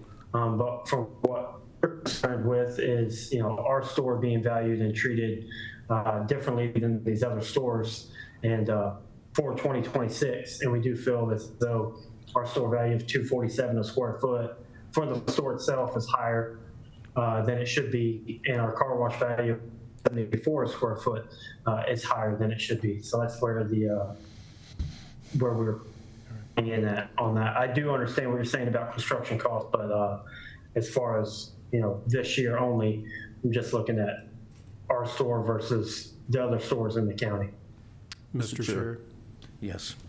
I'm going to make a motion. I see it's a 6% reduction over the 25 assessment to 26, and I'm going to make a motion that on this property, no change. A motion from Durr and second by Hadcock for no change. All in favor, say aye. Aye. Aye. Motion carries. So, want to move on to the next item? And these are all valued in the same manner, right, Trevor? They are all valued in the same manner, yes. So this Does would anybody be, see any value in listening to that Mr. again? Listening to, The only thing I want to add, in my research, I went out and I found 5 other convenience stores that are very similar to the Holiday. One of them would be your Big D in Mavericks. And I wanted to see what they're assessed at, and I used 5. I was looking for newer, good quality convenience stores. 2 of them did not have car washes. And I took the average price or the value that the county has them assessed at per square foot, and that's $392 a square foot. And I've got all the IDs, it's all here. are we undervalued on these? Do we need to look at this? I'm not gonna get into that, but I'm just saying, if you take the total assessed value of the 5 Holiday stores, it's $405 a square foot. Okay. So we're equal. I mean, we're treating other stations equal to this one, whether they're high or low. I'm not going to go there, but I'm just saying, everything that I see, and the next 4, I don't see any problems. If anything, they're probably conservative. Okay. So do we have a motion on this next one? Yeah, Mr. Chair, I'm going to make a motion on tax ID 67073, no change. We have a motion Second. from Durr, second by Ross Connect. Jaden, did you have something to say before we vote here?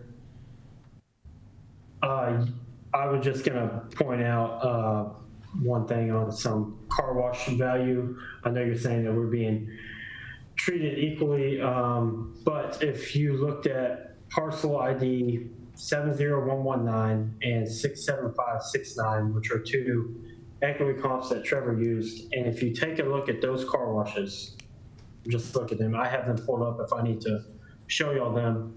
Those car washes are the ones that have the attendants. It's a separate building outside of the store that have the attendants there, where you have to go through and the attendant takes you. It's a really nice car wash. Those 2 car washes are being valued at $216 a square foot and 175 a square foot.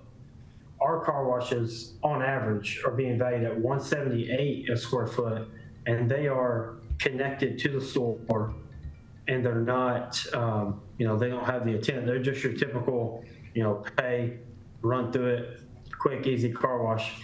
But yet, I guess, I have the parcel number for one, that parcel 203445101, one of our stores, our car wash is being valued at $242 a square foot, which is higher than those nicer car washes is. And like in that scenario, I feel like we're being overvalued when you compare it to what those other car washes have. So I do think there's some issues with these that could be addressed. So okay, so we have a motion on the floor to keep it the same. So any more comment? Let's see if Trevor wants to come back with that statement, just. Sure. I missed the tax ID exactly that it was, but with these, the car wash code in the costing manual is essentially for a prefabricated building, is what the car wash code is for. And in this case, it's a higher quality, in my opinion, a higher quality car wash that is attached to the structure and has more cost associated with it than just a standalone prefab structure. So we have them graded as a good quality car wash. Thank you, Trevor. So we have a motion on the floor to keep it the same. All in favor, say aye. Aye. Motion carries. Move on to the next item.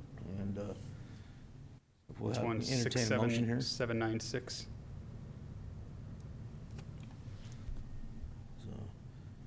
Did we take a look at one of those?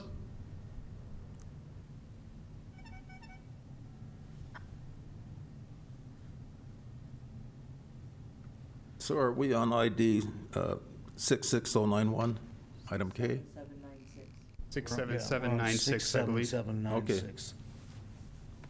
That's item L. So. Well, then get a motion on this item? So we have a motion for. There you go. How about a second? Second. A motion from Hadcock, second from Durr. Jaden, do you have any comments? Okay, we have a motion on the floor. All in favor, say aye. Yes. Aye. Aye. Motion carries. Move on to item M. Mr. Chair, Yes, what was the motion? did no change. Thank you. So item M, we have a motion for item M. Make a motion, no change. We have a motion. We have a motion from Durr, a second from Hadcock for discussion. Okay, item M involves probably one of the newer stores. It's only 5 years old, and that's probably why it's being assessed at $494 a square foot. But what I look at is if they wanted to build that today, you're in that between $550 and $700 with an average at $625. If we were trying to get that to full and true, there again, I think the $494 is conservative. It's consistent with the other 5 full-service convenience stores that I used to just make sure that all the assessments they're equal to each other, no outliers. So I'm going to say the $494 or the county's value of $3,287,800 is a good number, and I'll recommend that. So is that in motion? We have a motion. Oh, we have a motion on the floor? And we have a So- second. Okay, and we have a second. So all in favor, say aye. Aye. Aye. Motion carries to leave it the same. So, thank you, Jaden. We're moving on to N for Dan Eberly. I don't have any more comments. That's it. Oh, which one did we miss? Did we get them all, Trevor? Yeah. All right. Yep, we're done. We're done, Jaden. Thank you. We're gonna leave them the same. Thank you. Mr. Chair, I'd like to make a comment. Yes. We have one more appeal and property owners here, but I did want to comment that on situation with that last appeal, our appraisers have reviewed all of the information presented by the property owner's representative, and there's usually quite a bit of back and forth, email and phone call. You might be seeing something for the first time, but Trevor has gone through all of that. He made And that as much very as they can talk, he's familiar with everything. I think he was recommended for your job. Yeah, he was, yes. Yeah. Okay, so the last appeal we got today is Mr. Eberly.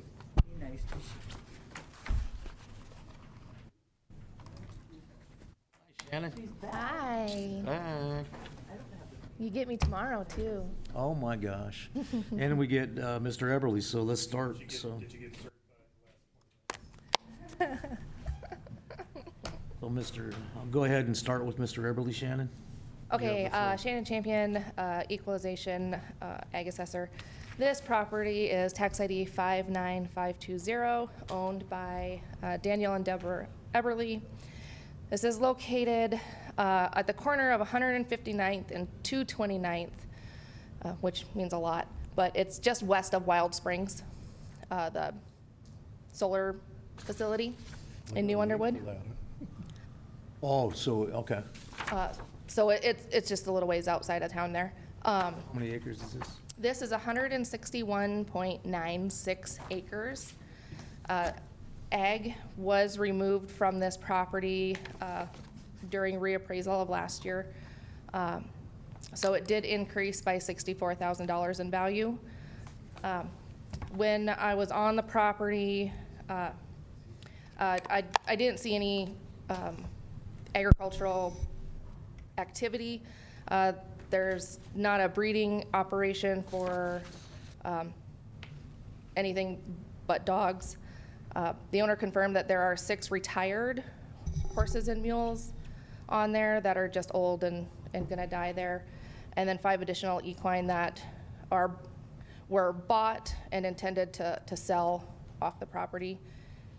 So, and then I did request to go out there a second time to see a little further into the horse stuff, and that was denied. So the property is not used for breeding or for food or fiber production, and doesn't meet the mandatory section of the South Dakota Codified Law 10-6-112 to qualify for ag status So, classification. Mr. Eberly, you have something to say, obviously, and thanks for your service. Go Army, right? Yes, sir. Yep, okay. So we'll give you the floor. Why are you here today, basically, is what we need to know. Well, my wife was born and raised on that place. Her dad was born and raised on that place.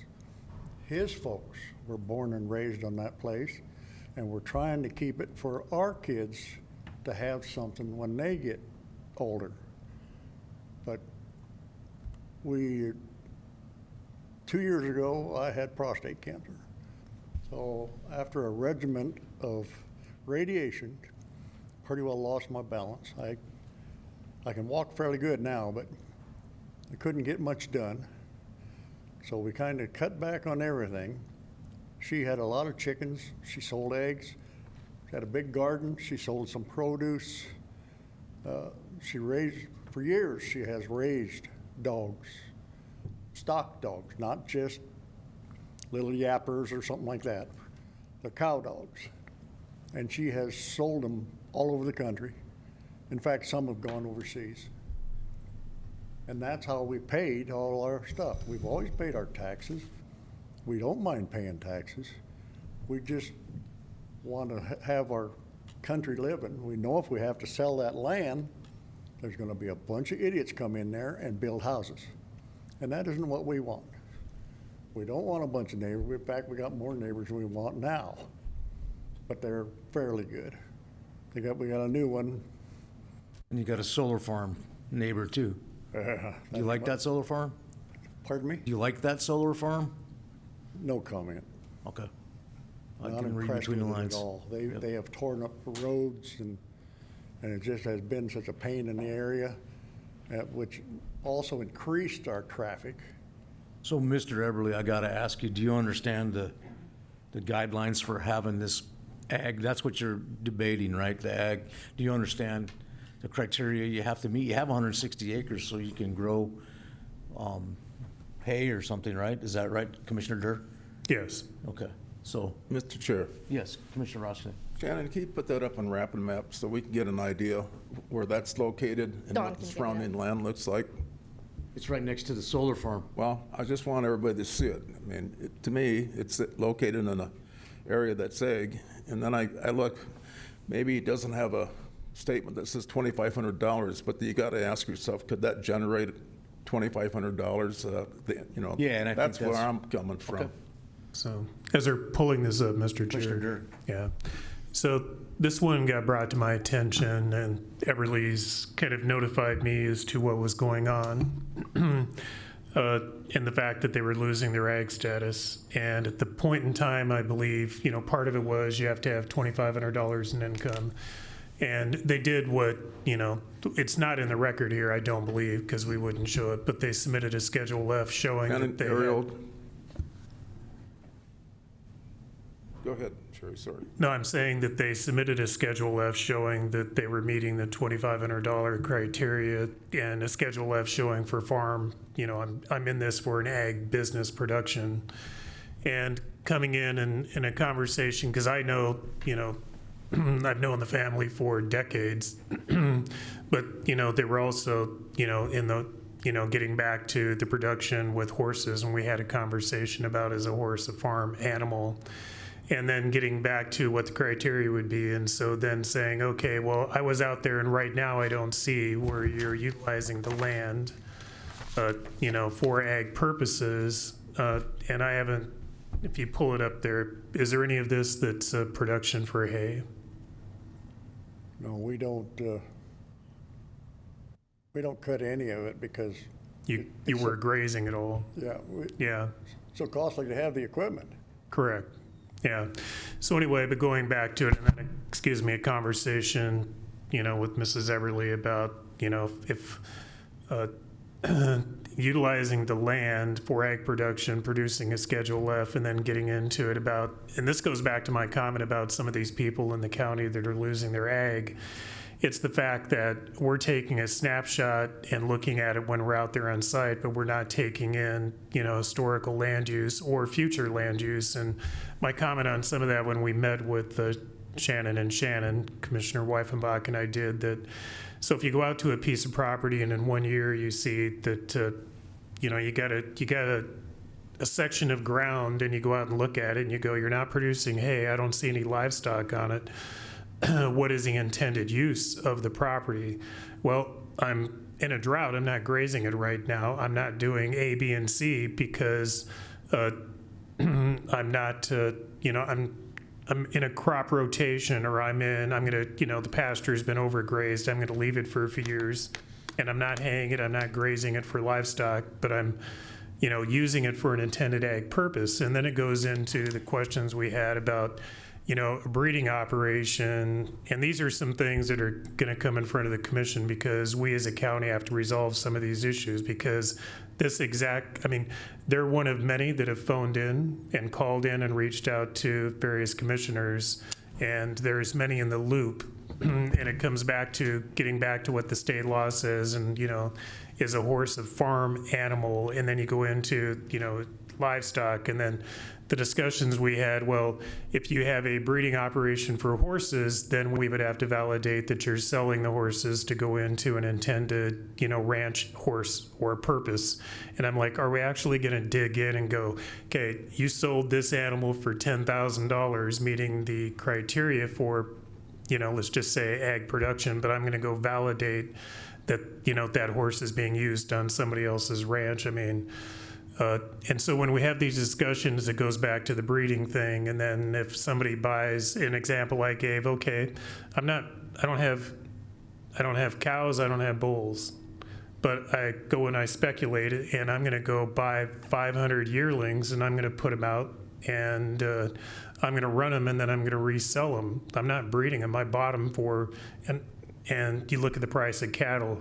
So it's going to take, 1 or 2 head for some of these people to claim, which we have done because it came up on a property before where an ag status was removed. The guy went out and got like 2 cows and then, made the $2,500 for the ag production.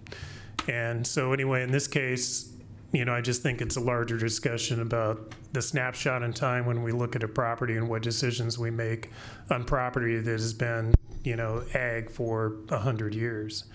So, and getting back to Mrs. Everly, if you would speak to what you spoke to about, getting into livestock for, that would fit the criteria. And so you talked about when we were in here just a couple weeks ago, talking about, meat goats, and would you talk about that, please? That's what we wanted to know, what would work. Come on up to the mic, Connie, and don't be shy. We're kind of trying to figure out what would work to keep it. So what do we need? I think they could actually lease part of it, right, Jerry? Or, right, Shannon? They could lease it. They could, is that correct? They could lease it to somebody to hay it. You could raise some livestock on it and sell it. But Jerry mentioned you have a Schedule F for some farming that you've done on it? The Schedule F is for horse and mule sales. Okay, but it's a Schedule F, right? So. And it hit the $2,500 criteria, So correct? is that a motion that you're making, Jerry? I'm going to make a motion that they keep their ag status. So we have a motion. Second that motion. We have a motion and a second and a third. So all in favor say aye. Jared, Aye. the only thing I would say is no change from 2025. No change from 2025. Mr. Chair, Ag. I'd like you to be more specific on that. So the ag classification is one thing, the associated ag valuation is another, and I think your intention here is to both. So I'd like you to state that for the minutes. Okay, so Yeah, and my motion would be for both. That's why. second and third are the same, so thank you, Shannon. But what is the value? Same as it was in 2025. 128.4, 60,400 for the structure, 68,000 for the land. Okay. Is that where you're going, Jerry? Yep. Okay. Thanks. And, yeah, for clarification, this would be one of those eastern properties that their assessment was not correct on the home? Has this been? This one was not affected. Not included? No. Okay, Here, all right. here. So just something to say. So, been in here a long time watching and trying to protect ag properties, people that had their farms and ranches for 100 years and they're trying to make it so they can keep them. That's huge. I appreciate Jerry and everybody on here that they're helping these people, because I'm not really getting how you could take farm and ranches and have to break them up or sell them or lease them to commercial entities just so you can keep your land because we take their ag status off. I know it's the rules and regulations of the state. They don't feel like they're making enough money off of ag or some other crazy thing, but I'll keep saying it. Ag is a huge thing in Pennington County that we have to protect, and anything we can do to move that forward to protect the ag status. Shannon, you are doing a good job. Sometimes it's not that I don't agree with you, I don't agree with the rules, because you already know, you're an ag lady yourself. It's hard to watch us assess somebody from 10,000 to 460,000 the year after because they don't have 2 cows. They're not playing the game of ag. These people have been in ag 100 years. So anything we can do to move that forward in a way that actually, I don't know if horses or anything can be put in there, but something to protect them. If not, I'm also willing to drop some of if you have to do the buildings different and we have to do the land different, and not put it in ag, but make those assessments accordingly. We might have to do that just to keep people so they have their 100-year ranches and farmers in the future. So I'm not opposed to that. I do not want 350 acres of solar farm and wind farms and everything in ag taken over, and that's why also we did that as a board, 3 of us anyway, to try to protect some of that ag land and the future of what's going on. Mostly, if you noticed, in eastern Pennington County.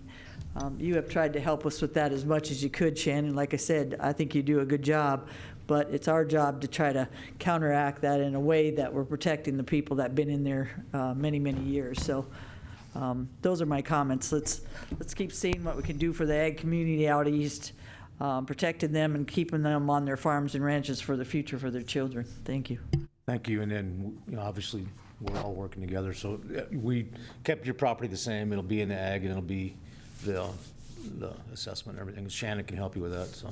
Yep, And if then, you, we'll work forward in the future, so you don't have any problems if we're not here. If we have to change something, we're open to Yeah, it. you yeah, know. and Shannon will work with you 100% to help you meet that criteria specifically, but, we understand things come up and things change, so, and Shannon does too, and she'll work with you, so just spend some time with her and ask her how you get there, so you don't have to face a But bunch of. she can go around and look. and No, our na- she'll our- tell you what you need to do, and she'll work with you, whatever you need to do. Our neighbors, Yeah. if she goes around and looks at several of them, their pasture looks like that. Yeah, exactly. That's what Commissioner Durr had alluded to, and so we don't, because he never gets rain, so you can imagine what his looks like. Well, we take it, we don't let him have it. Oh, that's what, well, you're the first rancher that I've heard say that, so we appreciate that. So, and we want to thank everybody. We thank you guys, thank Shannon, and Trevor, the fellow that was here earlier, is going to take Shannon's position when he leaves. So, Well, thank you for your service again. Thank you, Shannon. And do we have to do a recess or nothing? We don't have to do anything? So we don't have to do anything? Mr. Chair, I do have one other thing. on, Diane says she missed one of the gas stations, so I'd like you to act on that so it's clear for the minutes. Okay, so she was right. Okay, so. Motion, no change on K. Second from Ross Connect. 66091. No change. We have a motion from Hadcock, a second by Ross Connect for no change on that gas station. All in favor, say aye. Aye. Motion carries. Thank you for that. Thank you, Oni. Deb was right. Unfortunately, we have to admit that sometimes. So we don't need any motion to recess, so we're just going to go to recess. And we'll see you tomorrow. So, Joan, turn us off.